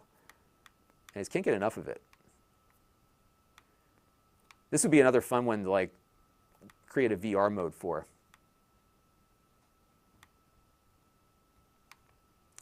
And yeah, I'll put your comment up in a second, George, because I totally agree with you. Like, why would you not want to do GeForce Now? I think what it is that these developers are seeing this as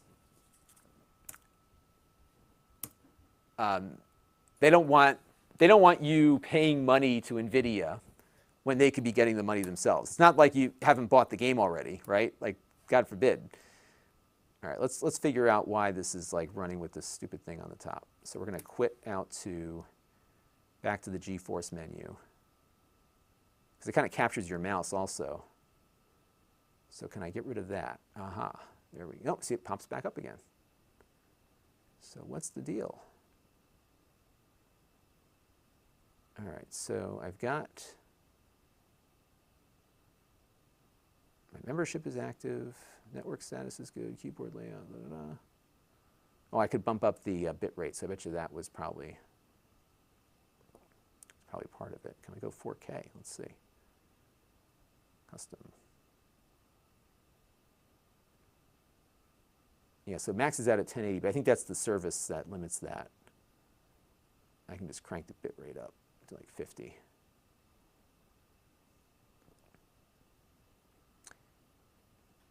All right, so now this is looking better. Like that thing went away. But I have a feeling if I go and start a game again that that's going to recreate the issue. Let's try this again. Yeah, see that? Second you do it, it just goes. All right, so I gotta troubleshoot that now.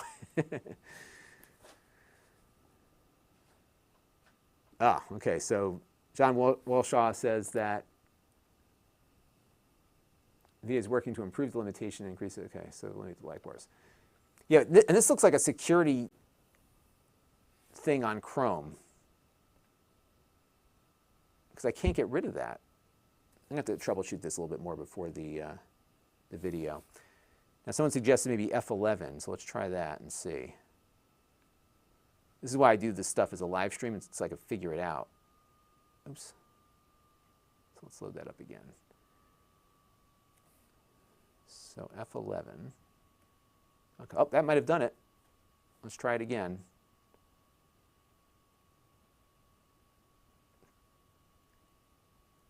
This looks like it might be the solution. Let's see. Clayman gets the, I'll give you something, I don't know what. But that is potentially what could fix this.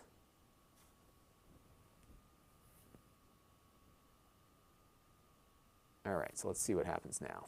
This looks better because now it appears full screen. I think we're going to have those issues that John brought up a minute ago, but it's also because we're running the display right now at 4K. Oh, it's going full screen. That's good.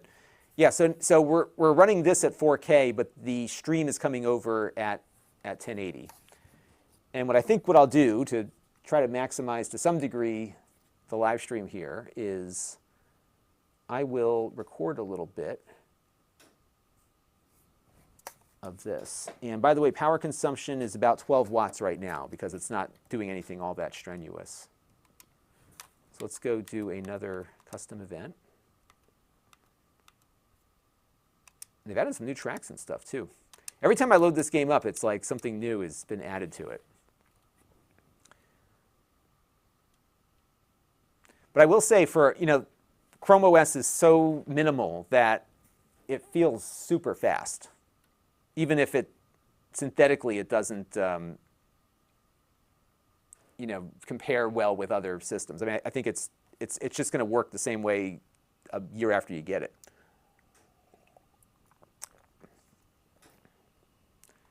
All right, here we go. So I'm just going to record some B-roll here just so we have it.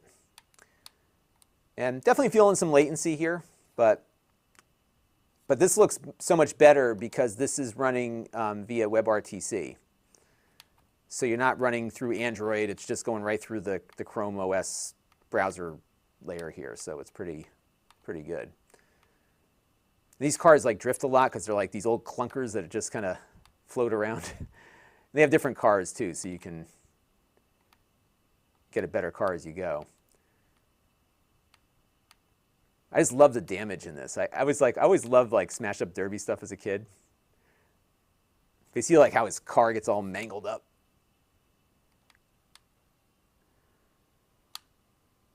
Get a nice big hit there.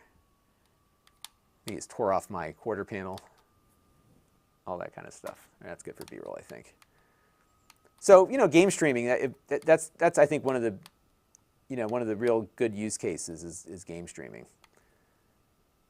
It feels, though, a little bit laggy, and it could just be the fact that we're running full screen at 4K. It might just be struggling a bit with that. I don't know if there's something with the video driver and upconverting. I'll have to get my 1080p monitor out and try it with that later. So I'm seeing a little bit of like, I think there's some frames dropping. And you don't typically get that on GeForce Now, especially the way I'm connected to the internet. Let me check my bandwidth here and see what I'm pushing on the downstream. So I am checking my phone here.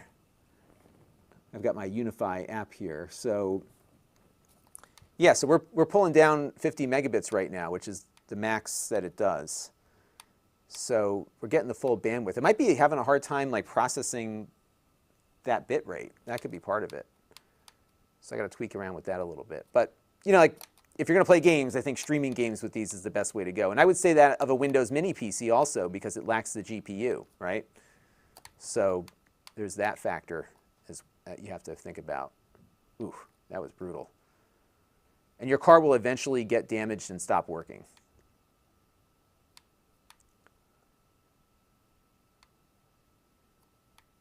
I'm looking for the other cars. What's neat is that these tracks have they always have like a collision point in the middle. But it looks good. And yeah, that F11 was what we needed to do because that got us going full screen. And again, we're just kind of running this in a web browser. But we're using the Xbox controller paired up via Bluetooth, and all is good.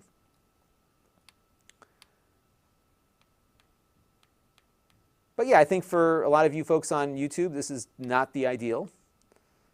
There's an audience for this. I'm going to do a little research and maybe reach out to some folks that I know in the industry and find out who's buying these things. Pastor Seward wants to know, how's the audio? I don't know. I have to dig into that a bit.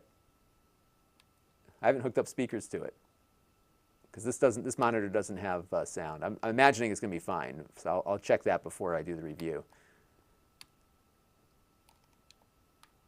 Yeah, good stuff. I'm satisfied that that works now. So thank you for that F11 trick. That was definitely what we needed to do. Ryan said the side-by-side. Yeah, that one's a lot of fun. The side-by-side dirt track. That one's a pretty fun one. Mark Dell wants to know, do I have an 8-bit platformer? Let's see what I'm allowed to play on my GeForce Now account. We'll see if I've got one. That might be a good way to test it. You're right. So let's exit this game. And we'll see if I've got something 8-bit. Then I got to run.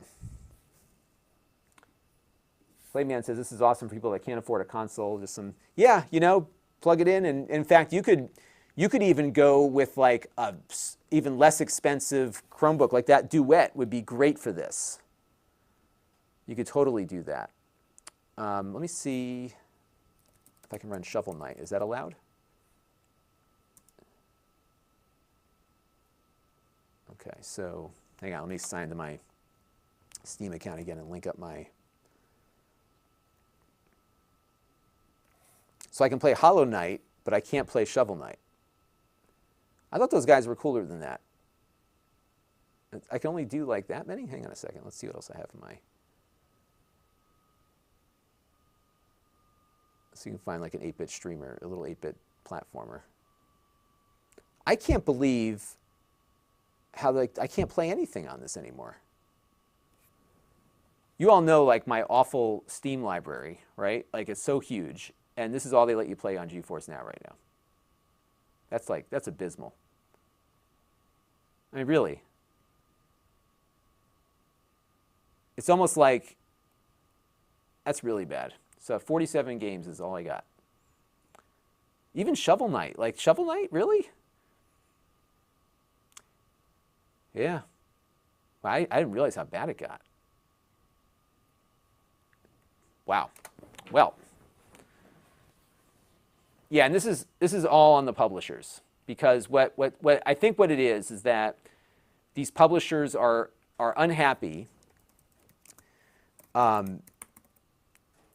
They're unhappy because NVIDIA is charging a monthly fee for their Founders Edition, right? So they see that as money that they should be entitled to. But it's different. It's not like you're streaming the game for free. You're buying the game. So, and now I think what they're doing is they're hanging this thing over people's heads. So we did a weekly wrap-up on this. If you go and look at the licenses for a lot of these games, even before all the streaming service stuff came out, they did have a limitation. Okay, Shadow is now available for Chromebooks. Okay, oh cool. So Shadow does work with it. Oh, it's okay, through the Android. Okay, so it looks like we could probably install Shadow on this. I could probably get that working. So what they did with this is that they, the developers put into the licensing that you can't stream. The game has to be run on a computer within your premises or whatever. They have some language that says that. So streaming is like against the terms of service for most of the games that you might buy. Now the way around all of this, and unfortunately they're having some financial difficulties, so like there's a huge waiting list for it. But I've been using this Shadow thing, and what's nice about this is that it's a similarly equipped cloud computer to what you get with GeForce Now, but you get a full-blown Windows installation. So when you log in, you've got a Windows desktop, and then you can just boot up whatever you want, provided it fits within the space that you're allocated. So that works pretty well.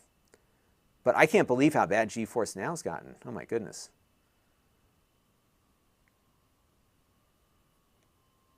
It is crazy how this, yeah, George says a lot of the developers have pulled out of GeForce. Yeah, because they want money, and NVIDIA's like, we're not paying you, they're buying the games. It just seems like, I don't know, I know they have their reasons, but it just feels petty, right?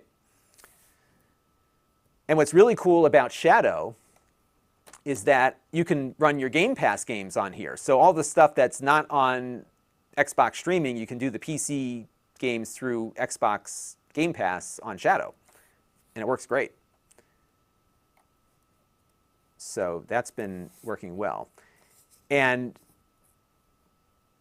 as Mark says, Shadow is different because it's essentially your hardware. And they can't really detect that you're on a cloud server, right? Because you're downloading the game and installing it, and they probably could blacklist the Shadow IPs, but that that might be hard for them to do because there might be a legitimate person using it in a data center somewhere, like their game, so they're not going to go there, I think. And to George's point, they really can't tell, although I would imagine if they, like I said, I think they could probably blacklist the IPs at some point and say, okay, we're not doing that. But look at this one. I didn't realize this was happening. The node says that Rockstar initially blocked Red Dead Redemption 2 players from logging in since it was detected as a virtual machine. How about that? And I could see that on the Amazon servers, because Amazon, when you log in, you're logging into one of those Windows Server installations. You don't run Windows 10. Shadow runs Windows 10. Another super chat from Grayson Petty. Thank you very much for that. Yeah, so we did try that a little bit later, and Grayson, we'll have this in the full review when it goes up. We did try a few that were designed for touchscreens, and those did not work very well, as you could expect, because you have to have the mouse and kind of move it around. So we just played, what was the one we played? It was, you could rewind a little bit and see it, but I'll have that as part of the discussion in the full one. Wild Rift, League of Legends Wild Rift is what we tried out, and that one was a little funky.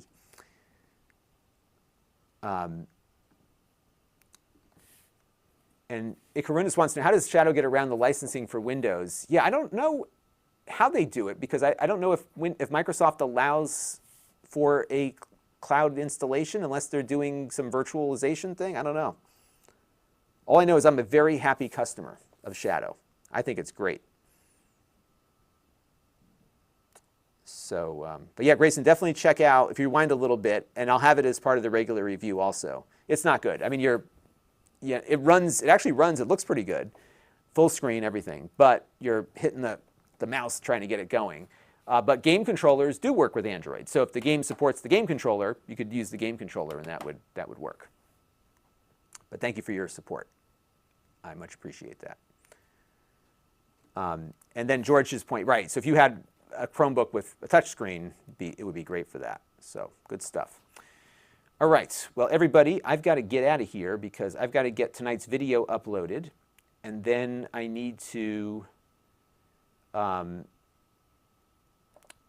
take the dog out for a walk. Actually, I'm going to do the dog first, I'm going to do the thing, and then we got dinner. And then what I've got to do is my daughter, who's my little musician, she's doing a virtual piano recital, and I'm streaming it to the family from upstairs. So I got to bring a whole bunch of gear upstairs. We're going to use the ATEM Mini Extreme tomorrow for that. So I'm going to record her thing, and then we're also going to stream it via Google Hangouts to the family, or Google Meet, I should say, to the family. And she's got one of her teachers is logging in too, so she's all excited. So it's going to be, a quick 15-minute thing. So it should be lots of fun. And I'll take a few more questions here. So BBHD, yes, so Shadow's parent company went bankrupt, but that's their European side, then there's a US division, and I guess there's some kind of announcement coming out in the next day or two about what the future is. So we'll have to see what happens. I would be really bummed if it went away, because I've been getting a lot of use out of it. And actually, even for things beyond gaming, like when I'm doing a video where I'm trying to test like how something works from outside, I can just log into my Shadow server and connect in, right? So there's some really good use cases for it. So we'll have to keep an eye on that. But yeah, I mean, this thing's good. It's a Chromebox, does Chromebox stuff. If you like Chromeboxes, you're going to like this. If you don't like Chromeboxes, you won't. And that'll be the review. Done. So, good. But yes, Shadow did go bankrupt, or they are in reorganization right now. And they were looking for a buyer. And I don't know if they found one or not. And Piglet, I can call you Joe. Got it. I will make note of that. Yeah, it goes by whatever you have on your avatar there for the thing. So, all right, everybody, I need to depart. But thank you all. I want to send some thank yous. First of all, I've got our moderator, our faithful moderator, Mark Dell, who's been doing yeoman's work lately. So I appreciate your moderation. I also want to thank Mark Bollinger, Redacted, and Grayson for your super chats. And I will have a review, which will be much shorter than the 2 hours we've been playing around on this thing, up probably next week. I'll probably shoot this. I may shoot it over the weekend or sometime early next week, because it's just going to be kind of my standard review of this. And actually, I think I need to answer the question, who is it for? Because I've got a lot of people asking that during the chat. And the reason why I like doing these live streams is that I get a lot of great ideas from all of you. So thank you all for your contributions there. And I think Mark is the only moderator in at the moment. I know I have other moderators, but we're good to go. Martin says, of course I'm going to stream it to the family. Yeah, so my wife and I are fully vaccinated, but we're not out of the 14 days yet. So we have like 6 days left. My parents both are. My father's down in Florida though, so he couldn't even make it up. So we're going to have him log in, obviously. My mother's not far away. She's already she's like, I can't get the app to work. Like, just come over. She's fully vaccinated. I may just have her come over and watch it in person. And then her music teacher, who is fully vaccinated, we've been doing remote Zoom stuff. So we're getting there. But it's crazy. Mark Dell says, I haven't seen Smoke Monster in a while. Actually, he popped into one when you were not here. But now that we said his name, he's going to appear and be very disappointed that we're pretty much at the end of the stream here. So in any event, I thank you all. I'm glad you all enjoyed it. It's always fun to hang out with you, the viewers. And I'll be back again soon. I'll probably do a stream over the weekend. I might we'll see where my family's at. There's a possibility that I might do my Video Game History Foundation magazine opening tomorrow or Sunday. So set your notifications, and we'll see what happens. All right? So have a good afternoon and evening, everybody. And I'll have a review of the ThinkPad X1 Nano up by 7 p.m. tonight. So look for that. Talk to you in a little bit. Bye-bye.